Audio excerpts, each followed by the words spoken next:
है और सुगबुगाहट खलबलाहट सब बढ़ती जा रही है। तभी तमाम इस तरह के बयान आ रहे हैं शिक्षा मंत्री से कि देश में आंदोलन कर रहे, सवाल पूछ रहे स्टूडेंट्स को, युवाओं को दहशतगर्द कह दिया जाएगा।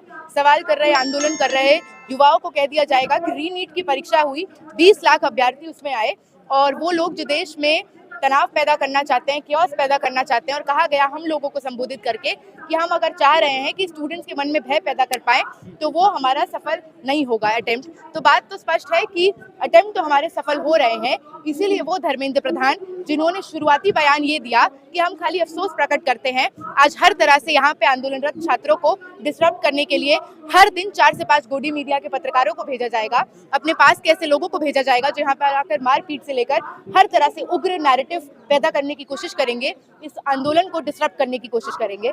शिक्षा मंत्री तो दहशतगर्द को भी टीम भी बता रहे हैं ना, देखिए बिल्कुल वो सब बताएंगे। देश के किसान जब लड़ रहे थे तो उनको खालिस्तानी बताया गया। इसी देश में आंदोलन कर कर समान नागरिकता के लिए लड़ रही शाहीन बाग की महिलाओं को भी बिकाऊ बता दिया गया था। इसी जंतर मंतर पर रेसलर्स पहलवान जब लड़ रहे थे यौन उत्पीड़न के खिलाफ तो कहा गया कि कांग्रेस से चंदा आता है। इस देश में तो पेपर लीक की कतार में जब सबसे पहली आवाज 17-18 साल के स्टूडेंट्स उठाते हैं, वेदांत हो, विसर्ग हो, तो उन सबको पाकिस्तानी एजेंट करार दिया जाता है। तो ऐसे तमाम शब्दों का प्रयोग, चाहे वो आंदोलनजीवी हो, टुकड़े टुकड़े गैंग हो, विभाजन करने के नाम पर पाकिस्तानी एजेंट, चाइना का एजेंट, ये लगातार इस देश की सत्ताधारी वर्ग इस्तेमाल करती रही है। और ये उनके अंदर का डर दिखाता है कि जब जनता गोलबंद हो जाए और उनके सिंहासन और कुर्सी पे बात आ जाए तो वो हर तरह का प्रोपेगेंडा साधने के लिए तैयार है। अंजलि जी, आप तो देख रही है लगातार बड़ी मजबूत सरकार है ना, आंदोलन का असर होता ही कहाँ है सरकार? नहीं, वो सही बात है, पर क्योंकि ये सवाल तो आपका भी हमसे नहीं होना चाहिए साथी। हम लोग अगर यहाँ पर लड़ रहे हैं, धूप, गर्मी, बारिश, आंधी, तूफान, भूख, प्यास सब झेलते हुए, अपने अपने कमरों, अपने घरों का सुख छोड़कर अगर जंतर मंतर के सड़कों को अपना बिस्तर बनाकर देश की एक युवा पीढ़ी यहाँ पर सो रही है, यहाँ पर रह रही है, यहाँ पर लड़ रही है, तो ये सवाल हमसे नहीं है कि समाधान मिलेगा कि नहीं। ये सवाल सत्ता की कुर्सी पर काबिज उन लोगों से है जो नशे में इतना चूर है पावर के कि आज उनको ये नहीं दिख रहा कि आपसे केवल जवाबदेही लेने देश को युवा यहाँ पर खड़े हैं। ये सवाल तो वाकई में उनसे आज लोकतंत्र का लिटमस टेस्ट है। और कई बुद्धिजीवी ये कह रहे हैं कि बहुत देर हो चली है। ये बुद्धिजीवी शायद वो लोग हैं जो अपने कमरों में बैठकर ये आराम से बोल पाते हैं और ये अफोर्ड कर सकते हैं कि एसी के कमरों में बैठकर ये टिप्पणियां दी जाए कि अब देश का कुछ नहीं होगा। जिन लोगों को लगता है अब देश का कुछ नहीं होगा वो लोग यहाँ पर नहीं है, पर एक बहुत बड़ी आबादी जिसको लगता है इस देश का कुछ होगा और हम ही से होगा, वो यहाँ पर लड़ रही है। कितनी बड़ी आबादी मानती हैं आप जिसको लगता है कि कुछ होगा? हम लोग हर दिन देख रहे हैं, नीट का एग्जाम था, उसकी तैयारियों में जो स्टूडेंट्स व्यस्त थे वो खुद नहीं आए, उससे पहले की शाम उनके माँ बाप आते हैं, क्योंकि उनका सवाल तो ये है कि री-नीट तो हो जाएगा पर बार बार री एग्जाम की ये कड़ी क्यों हम बर्दाश्त करें। साल भर मेहनत कर कर एग्जाम में बैठने वाले लोग जो कर्जा लेकर, उधार लेकर बच्चों को कोचिंग सेंटर में पहुंचाते हैं, जैसे तैसे पूरे समाज, पूरे खानदान का एक आस लगा होता है। एक एक बच्चा जब ऐसे एग्जाम में बैठता है कि आने वाले समय में पूरे खानदान की शक्ल सूरत बदल जाएगी, एक सरकारी नौकरी, एक इंजीनियर, एक डॉक्टर अगर घर से निकलेगा, तो वो लोग यहाँ पर लगातार आ रहे हैं। आपको 4 बजे के बाद से यहाँ पे संख्या में जो इजाफा दिखेगा वो इस बात की गवाही देता है कि माँ बाप और तमाम नौकरी पेशा लोग जो अपने बच्चों के बेहतर भविष्य के लिए नौकरी जाते हैं, दफ्तर पे जाते हैं, वो घर जाने की जगह शाम को जंतर मंतर आते हैं। लगातार वो लोग जो खुद नौकरी करते हुए पढ़ाई कर रहे हैं, कॉम्पिटिटिव एग्जाम की तैयारी कर रहे हैं, वो आपको इस हड़ताल में दिखेंगे। हर दिन अपनी भागीदारी सुनिश्चित करते हैं। एक बड़ी आबादी यूपी हो, गुजरात हो, बंगाल हो, महाराष्ट्र हो, मध्य प्रदेश हो, तमिलनाडु हो, वहां से आकर कोई 3 दिन, कोई 4 दिन, कोई लगातार इस धरना स्थल पर रुक रहा है। ये वो डेस्परेशन दिखाता है एक पूरी पीढ़ी का जिसने अपना सब कुछ बिका दिया, सब कुछ बेच दिया ताकि बेहतर भविष्य हो। तो आज ये लड़ाई खाली इस चीज की लड़ाई नहीं है कि धर्मेंद्र प्रधान को इस्तीफा देना होगा। देश में वो सत्ताधारी वर्ग जिसको लगता है वो कुछ भी कर देगा और कुर्सी पर बना रहेगा, आज ये लड़ाई अकाउंटेबिलिटी की लड़ाई है। तो क्या सरकार को अब चिंता करनी चाहिए? सरकार तो चिंता कर ही रही है।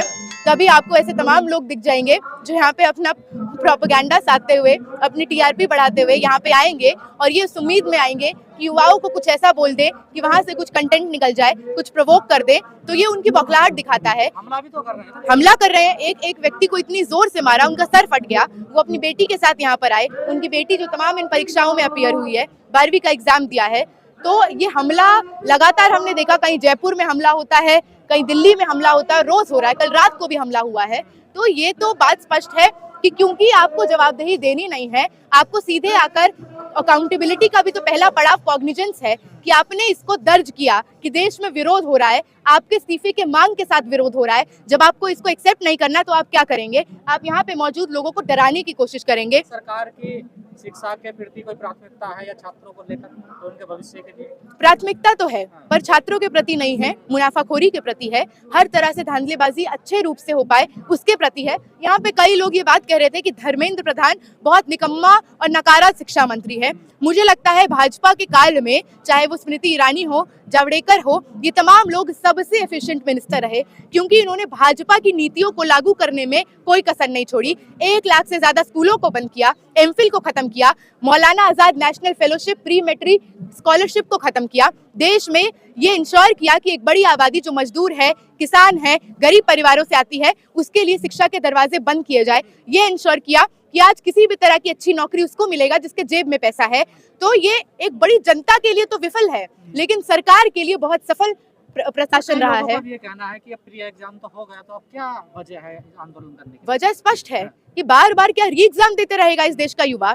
और री एग्जाम तो उन पेपर में जिसमें आपकी धांधली पकड़ी गई, उन परीक्षाओं का क्या? हम कैसे मान लें कि तमाम परीक्षाएं जो आज होती हैं उसमें धांधलेबाजी नहीं होती? आप एनटीए को लाए, 17-18 में लाए, ये कहते हुए कि एफिशिएंसी होगा। एफिशिएंसी किस चीज का? एक प्राइवेट एंटिटी जिसमें 25 से भी कम परमानेंट कर्मचारी हैं, जो हर चीज को आउटसोर्स करता है, पेपर बनाने से लेकर इन्विजिलेशन से लेकर कंप्यूटर से लेकर सेंटर से लेकर ट्रांसपोर्टेशन। वहां पे आपने अपने पक्ष के लोगों को फिट किया और यही होता है। कहीं स्ट्रॉन्ग रूम से पेपर लीक हो जाएगा, कहीं टेलीग्राम पे पहुंच जाएगा, कहीं स्ट्रॉन्ग हाउस बन जाएगा, सेफ हाउस बन जाएगा, रिजॉर्ट में बैठाकर स्टूडेंट को एग्जाम से 2 दिन पहले क्वेश्चन पेपर दिया जाएगा उन स्टूडेंट्स को जिन्होंने 20 लाख 25 लाख दिया। तो आपने तो एक ऐसे ढांचे को खड़ा किया इस देश में जो हर तरह से उन लोगों के पक्ष में काम करता रहा जिनके पास खूब पैसा है। अच्छा, मोदी जी बोले थे कि 2019 में कि हम चौकीदार है, वो प्रधान सेवक है। यदि वो चौकीदारी ठीक से कर रहे थे इसमें, तो पेपर लीक क्यों हो रही है? चौकीदारी तो वो कर रहे हैं, सवाल चौकीदारी ठीक से करने का नहीं है।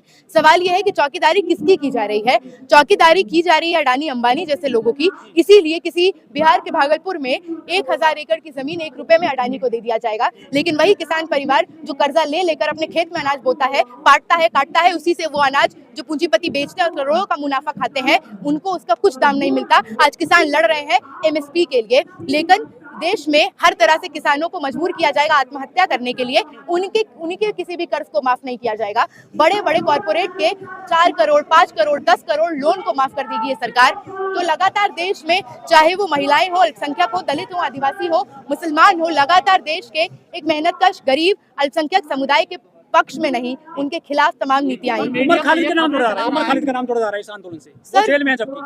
सर, इसकी बात नहीं है ना, यहाँ पे नाम तो सारे जोड़े जा रहे हैं। नाम यहाँ पे जोड़े जा रहे हैं कि यहाँ पे भारत तोड़ने के नारे लग रहे हैं, नाम जोड़े जा रहे हैं डफली गैंग आ गया, नाम जोड़े जा रहे हैं टुकड़े टुकड़े गैंग आ गया। तो इसको परिभाषित भी करना होगा। अगर देश बांटने का काम कैसे वो सरकार नहीं कर रही है, जिसने आज 13,000 लोगों की जान सालाना ली, 37 दिनों में 19 लोगों की जान गई है, जिनकी तस्वीरें यहाँ पर है। और आप जानिए कि सारी तस्वीरें भी नहीं है, ये सारी तस्वीरें नहीं है। गांव का, गरीब का, किसान का बेटा डॉक्टर बन पाएगा ऐसी हालत में? बिल्कुल नहीं बन पाएगा। और इसीलिए सुनिश्चित किया गया है, ये कोई इत्तेफाक नहीं है, ये सुनिश्चित किया गया। जब सरकारी स्कूलों को आप बंद करते हैं तो आपने ये तय किया कि कौन वो पीढ़ी होगी, कौन वो आबादी होगी जिसको आप शिक्षा से बेदखल करना चाहते हैं, जिसमें आपने ढांचेगत रूप से ये डाला कि आदिवासी, अल्पसंख्यक, तमाम वंचित समूह से आ रहे लोग वहां तक पहुंच ना पाए। यहाँ से न्याय मिलेगा? यहाँ से पहले बेटियां खाली हाथ गई थी, किसान भी खाली हाथ गए थे, अब आप आ गए हैं, क्या लग रहा है कुछ मिलेगा आपके हाथ में? मैं बार बार कह रही हूँ, ये सवाल आपको भी बतौर मीडिया हमसे करने की जरूरत नहीं है। हम लड़ रहे हैं बेसिक मूलभूत अधिकार के लिए, संविधान के तर्ज पर, जिस संविधान ने हमको अधिकार दिया कि हम शांतिपूर्ण तरीके से अपना विरोध दर्ज कर सकते हैं। ये सवाल तो सत्ता की कुर्सी पर बैठे लोगों से है कि आज जब लोकतंत्र में, एक ऐसे देश में जहाँ पे आप कहते हैं कि युवा शक्ति 60% से भी ज्यादा जहाँ पर युवा आबादी है, आज वहाँ की युवा अगर जंतर मंतर पर बैठी हुई है, तो ये सवाल उनका है कि क्या हमको न्याय